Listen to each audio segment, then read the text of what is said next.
সব মিলে 85 ভরি স্বর্ণ পাই।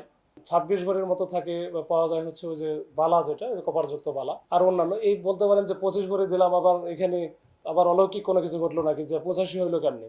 আসলে এটা সে বিভিন্নভাবে আরও এরকম বহু প্রতারণার মাধ্যমে এগুলো অর্জন করেছে। এরপরে তো ফেব্রুয়ারি মাসে সে পুলিশের কাছে আসে। তো পুলিশ এইটা প্রাথমিক দিকে হয়তো বা অতটা, ওই সময় 24 সালের ফেব্রুয়ারি মাসে তখন 420 406টা মামলা হয়, কিন্তু ওই সময় খুব বেশি কাজ হয়তো বা করে নাই অথবা করতে পারে নাই।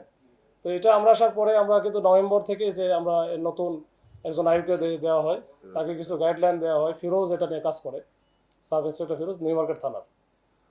তো সে মোটামুটি ওই যে 6100 টাকা পাঠাইছিল, ওই সূত্র ধরে কিন্তু মোটামুটি আমরা এটার আদ্যপান্ত একটু খুঁজে বের করি, যে কোন পেজ চালায়, কী করে না করে, এগুলো আমরা সব মোটামুটি আস্তে আস্তে বের করি। বের করার পরে এটা একটু দেরি হয়ে গেছে।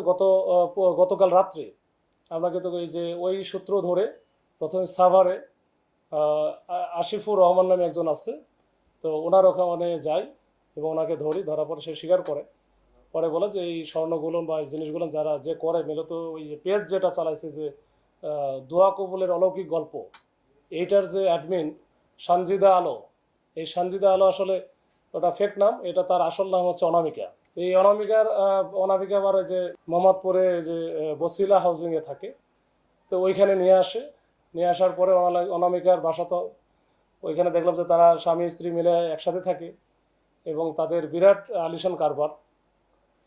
আইফোন ব্যবহার করে, তারপরে স্যামসাং আলট্রা, যেটা আলট্রা 24 লেটেস্ট, বা আইফোন প্রো ম্যাক্স যেটা যে 16 সেটা ব্যবহার করে।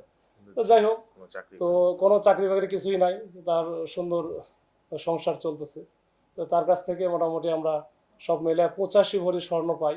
26 ভরির মতো থাকে পাওয়া যায় হচ্ছে ওই যে বালা, যেটা কপারযুক্ত বালা। আর অন্যান্য এই বলতে পারেন যে 25 ভরি দিলাম, আবার এখানে আবার অলৌকিক কোনো কিছু ঘটলো নাকি যে 85 হইলো কেমনি। আসলে এটা সে বিভিন্নভাবে আরও এরকম বহু প্রতারণার মাধ্যমে এগুলো অর্জন করেছে। তো এটা ব্রিফিং করার আসলে উদ্দেশ্য হচ্ছে আমরা যে বিপুল পরিমাণে যে এই যে স্বর্ণ অলঙ্কার যে আমরা উদ্ধার করলাম, বা এর সাথে টাকা পয়সা, নগদ টাকা 3.5 লাখ টাকার মতো ছিল। তো এই সব মিলে এইটার উদ্দেশ্য হচ্ছে এই যে আমরা বিভিন্নভাবে অনলাইনের যে ফেক পেজের মাধ্যমে, গ্রুপের মাধ্যমে বা আইডির মাধ্যমে আমরা প্রতারণার শিকার হচ্ছি, এইটা আসলে একটু সচেতন হওয়া সবার দরকার। সচেতন না হলে এভাবে কিন্তু হতেই থাকবো। আর 2 নম্বর হচ্ছে যে আমরা যখন এটা করতে কোনো কিছু একটা সিদ্ধান্ত নেওয়ার আগে যদি পরিবারের সবার সাথে একটু আলোচনা করে সিদ্ধান্ত, এরকম বড় বড় সিদ্ধান্তের ক্ষেত্রে হোসেন উনি যদি তার স্বামীকেও বলতো, তাহলে কিন্তু এই ঘটনা মনে হয় হতো না। তো এরকম আসলে এটা এই সচেতনতা বাড়ানো দরকার। বিশেষ করে নারী জাতি যারা আছেন, ওনারা হয়তো বা যে বাচ্চা যাদের হচ্ছে না, তারা কিন্তু ডিপ্রেশনে থাকেন। তারা বিভিন্নভাবে মনে করে যে আমাদের বাচ্চা যেভাবে হোক হইতে হবে, বা এই বিষয়গুলো এটা কিন্তু এই সচেতনতা বাড়াতে হবে, না হলে আমাদের কিন্তু আস্তে আস্তে আরও আমরা প্রতারণার শিকার হব। এইটা নিয়ে আমরা কাজ করছি। এটা উনি তো খুবই অনামিকা যিনি এবং ওনার হাজব্যান্ড আছেন আলামিন, এরা দুইজনে খুবই চালাক এবং খুব বেশি শিক্ষিত না, বলা যায় যে মোটা দাগে অর্ধশিক্ষিত, কিন্তু খুবই চালাক চতুর এবং ফেসবুকে খুব এক্সপার্ট, এবং সেখানে বিভিন্ন চরকদার কিছু নাম টাম দেওয়া, এগুলো হচ্ছে খুবই এক্সপার্ট তারা। তো এটা আরও কতগুলো কার সাথে কী হয়েছে আমরা রিমান্ডে নিয়ে আসলে আসলে বুঝতে পারবো যে আসলে কতগুলো এরকম প্রতারণার শিকার হয়েছে তাদের কাছে।